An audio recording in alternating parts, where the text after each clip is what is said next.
तैयार नहीं है, इसलिए वे चिंतित, घबराए एवं डरे हुए होते हैं।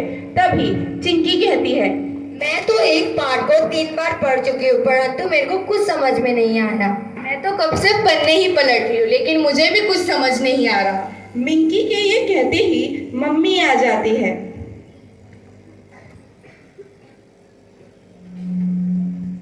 बच्चों, आज त्योहार है, मुझे बहुत सारे पकवान बनाने हैं। मेरे साथ रसोई घर चलो और मेरी मदद करो। मम्मी, आपको दिखाई नहीं दे रहा हम पढ़ाई कर रहे हैं?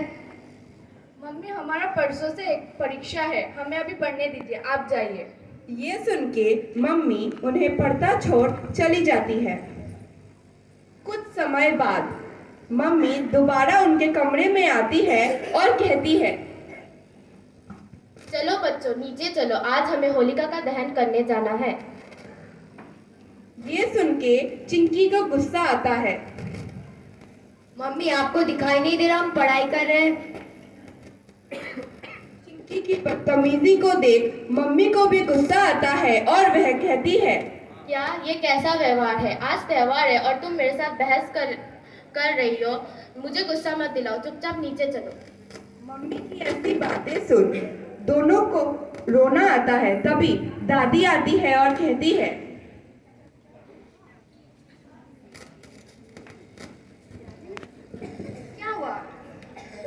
क्या हुआ? तुम इन पर चिल्ला क्यों रही हो? मम्मी जी, देखिए ना, आज त्योहार है और ये लोग मेरे साथ बहस किए जा रहे हैं। इन्होंने इतने दिन से किताब नहीं खोला और परसों से इनका परीक्षा है और ये आज मेरे साथ बहस कर रहे हैं और होलिका के दहन के लिए नीचे भी नहीं आ रहे। कोई बात नहीं बच्चों। दादी, तो अब हम क्या करें? दादी, हमें कुछ भी नहीं आता। दादी, हम मानते हैं कि हमने इतने दिन तक पढ़ाई नहीं किया, परंतु अब हम क्या करें? दादी, हमने कुछ भी नहीं सीखा और हमारा परसों से परीक्षा है। अगर हम अभी नहीं पढ़ेंगे तो हम एग्जाम में अच्छे अंक नहीं ला पाएंगे। बच्चों, मैं समझ रही हूँ तुम लोग घबराए हुए हो, लेकिन अगर तुम अच्छे से पढ़ोगे तो तुम्हें सब कुछ समझ में आ जाएगा।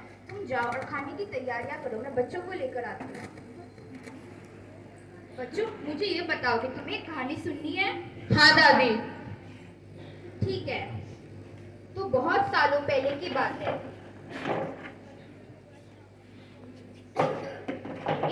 एक राज्य में एक राजा रहता था जिसका नाम हिरण्यकश्यप था। उसका एक बेटा भी था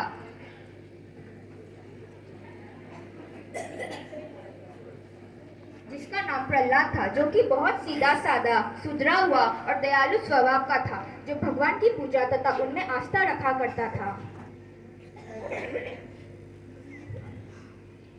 जबकि वो एक दानव परिवार में पैदा हुआ था, परंतु वे उनके तरह बिल्कुल भी नहीं था। बच्चों, मुझे ये बताओ कि तुम्हें ये पता है कि इस कहानी में हीरो और विलन कौन है? हाँ दादी, इतना तो पता है कि इस कहानी का हीरो हमारे भक्त प्रहलाद है।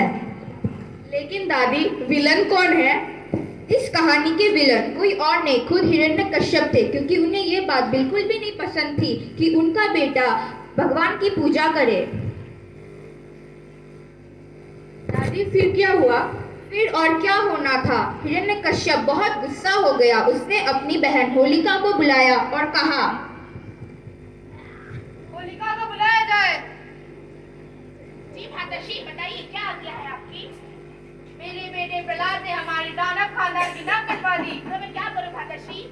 जाओ, प्रहलाद को लेकर अग्नि पे बैठो। जो आज्ञा माताश्री। फिर और क्या होना था?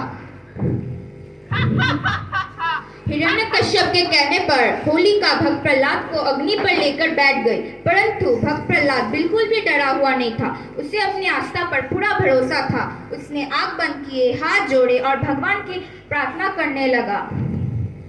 फिर एक चमत्कार सा हुआ। भगवान भक्त प्रहलाद की भक्ति देख प्रसन्न हो गए और अपने आप को उसकी मदद करने से नहीं रोक पाए, परंतु अचानक से होलिका रोने लगी। बचाओ, बचाओ, बचाओ। आप धीरे धीरे उस